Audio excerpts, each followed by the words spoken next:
Hello छात्रों, आज हम क्लास 10 जीव विज्ञान से संबंधित कुछ प्रश्न को हल करने जा रहे हैं।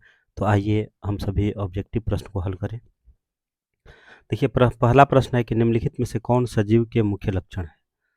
तो आप ऑप्शन को देखिएगा तो देखिए ऑप्शन में लिखा है स्थानांतरण, श्वसन, प्रकाश संश्लेषण, इनमें सभी। तो देखिए सजीव में तो ये तीनों लक्षण दिखाई पड़ते हैं, क्योंकि स्थानांतरण भी होता है, एक जगह से दूसरी जगह मूवमेंट भी करते हैं, श्वसन भी करते हैं और फोटोसिंथेसिस भी करते हैं। क्योंकि सजीव कह रहा है, इसका मतलब कि एनिमल और प्लांट दोनों से संबंधित है, तो इसलिए हमारा उत्तर इसमें क्या होगा? इनमें से सभी। आगे देखिए दूसरा सवाल पर जाते हैं कि अमाशय के अग्रभाग को कहते हैं। तो देखिए अमाशय में जो है आपका 3 भाग होते हैं और इस तीनों भागों को कम से कम क्रम से कार्डियक, फंडस और पाइलोरस कहते हैं, जैसा कि आप चित्र में देख सकते हैं। आगे वाला जो यह पार्ट हो गया, यह आपको कार्डियल हो गया, यह फंडस हो गया और यह पाइलोरस हो गया। तो प्रश्न कह रहा है कि अमाशय के अग्रभाग को कहते हैं। तो अमाशय के अग्रभाग को क्या कहते हैं? कार्डियक कहते हैं। तो हमारा आंसर जो होगा सी होगा। अब आगे की ओर बढ़ते हैं तो देखिए आगे अगला सवाल है कि स्वाद कलियां पाई जाती हैं। स्वाद कलियों का मतलब कि टेस्ट जो बड्स होते हैं कहाँ पाए जाते हैं? अग्न्याशय की ऊपरी सतह पर, कि जीभ के ऊपरी सतह पर, कि अग्रचवर्णक पर, कि ग्रसनी की भीतरी दीवार पर? तो हमारा सही उत्तर क्या होगा? जीभ के ऊपरी सतह पर।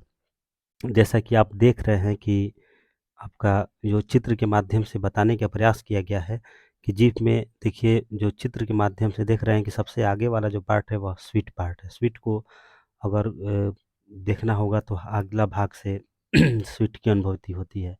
उसी तरह किनारे वाले भाग से साल्टी अनुभव हम लोग करते हैं। उसके पीछे वाले भाग से हम लोग सावर का अनुभव करते हैं और सबसे लास्ट में बीटर का अनुभव करते हैं। तो इस तरह से यह इस जीभ का एक तरह का यह टेस्ट बड हो गया और यह टेस्ट बड जो है यह हमें बताता है कि किस पदार्थ का स्वाद कैसा है। तो हमारा आंसर होगा जीभ के ऊपरी सतह पर।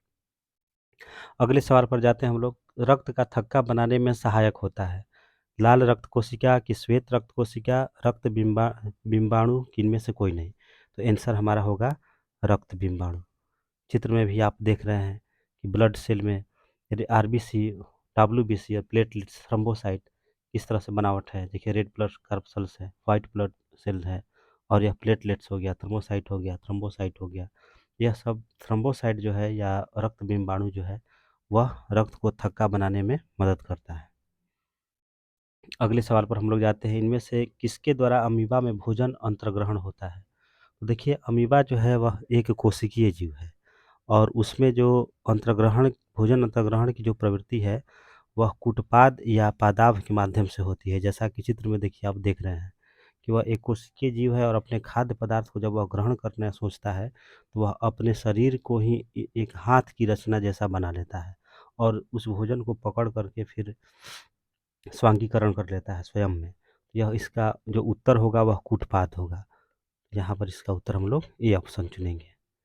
अगले सवाल पर हम लोग जाते हैं, मनुष्य के शरीर की सबसे बड़ी ग्रंथि। तो मनुष्य की सबसे बड़ी ग्रंथि क्या है? तो लीवर है। आंसर हमारा होगा लीवर। लीवर को ही हम यकृत भी कहते हैं। तो मानव शरीर की सबसे बड़ी ग्रंथि लीवर है, जिसे जिगर या कलेजा भी कहा जाता है। इसका वजन लगभग 1.5 से 2 किलो तक होता है तथा मानव शरीर में यह पेट के दाहिनी ऊपरी हिस्से में डायफ्राम के नीचे स्थित होता है। यह शरीर का सबसे महत्वपूर्ण अंग है।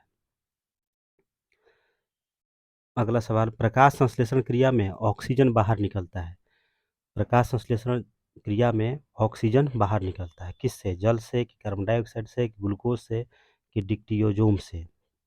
तो आंसर होगा जल से। जैसा कि आप जानते हैं कि पौधे जब भोजन बनाते हैं तो भोजन बनाने की प्रक्रिया में जो है उसको फोटोसिंथेसिस कहते हैं, प्रकाश संश्लेषण कहते हैं।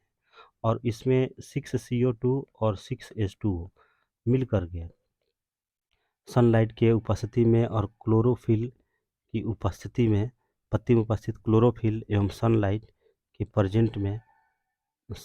के प्रेजेंट में यह आपको क्या बनाता है? भोजन बनाता है C6H12O6, जिसे ग्लूकोज या उसका स्टार्च बोलते हैं, प्लस 6O2 और O2 गैस को मुक्त करता है। तो यहाँ पर जो है ऑक्सीजन आपको जल से निकलता है। ऑक्सीजन कहाँ से निकलता है? जल से। आंसर हो जाएगा जल। अगला सवाल, रक्त में हल्के पीले रंग के चिपचिपे द्रव को कहते हैं। तो रक्त में जो हल्का पीला चिपचिपा द्रव्य होता है उसे प्लाज्मा कहते हैं। जैसा कि आप चित्र में देख रहे हैं कि प्लाज्मा जो है एक तरह का रंगीन चिपचिपा पदार्थ है। प्लाज्मा क्या है? तो रंगीन और चिपचिपा पदार्थ है। और लगभग प्लाज्मा में 90% जल एवं 10% कार्बनिक तथा अकार्बनिक यौगिक पाए जाते हैं। देखिए, प्लाज्मा जो है आपके शरीर में विभिन्न कोशिकाओं तक प्रोटीन, हार्मोन्स और पोषक तत्वों को ले जाने में मदद करता है। जैसे ग्रोथ हार्मोन्स जो मांसपेशियों और हड्डियों को बढ़ने में मदद करते हैं। क्लॉटिंग फैक्टर्स को कट लगने पर रक्तस्राव को रोकने में भी मदद करते हैं। यहाँ तक कि पोटेशियम और सोडियम जैसे पोषक तत्व जो कोशिकाओं को काम करने में मदद करते हैं। उस इसके अलावा प्लाज्मा रक्तचाप और रक्त की मात्रा के स्तर को भी सामान्य बनाए रखता है। तो यही आपका प्लाज्मा है। मतलब अगर देखेंगे आप तो पूरे ब्लड में 55% प्लाज्मा होता है और बाकी में ये सभी तत्व पाए जाते हैं। टेंशन हमारा क्या होगा? प्लाज्मा होगा। अंतिम सवाल, पादप में फ्लोएम संवाहक होता है। पादप में फ्लोएम क्या संवाहक होता है? तो भोजन का संवाहक होता है। देखिए, फ्लोएम के बारे में आप यही जानिए कि पौधों में परिवहन तंत्र का कार्य करने के लिए 2 प्रकार के टिश्यू होते हैं, ऊतक होते हैं, जिसको जाइलम और फ्लोएम कहते हैं। तो जाइलम का काम है कि पौधों को ज़मीन के अंदर से पानी और खनिज लवण को पत्तियों तक पहुँचाना, और फ्लोएम का काम है कि जो भोजन पत्तियों में निर्मित हो जाता है, उसको पौधे के विभिन्न अंगों तक पहुँचाने का काम फ्लोएम का है। तो वास्तव में फ्लोएम जो है वह किसका संवहन करता है?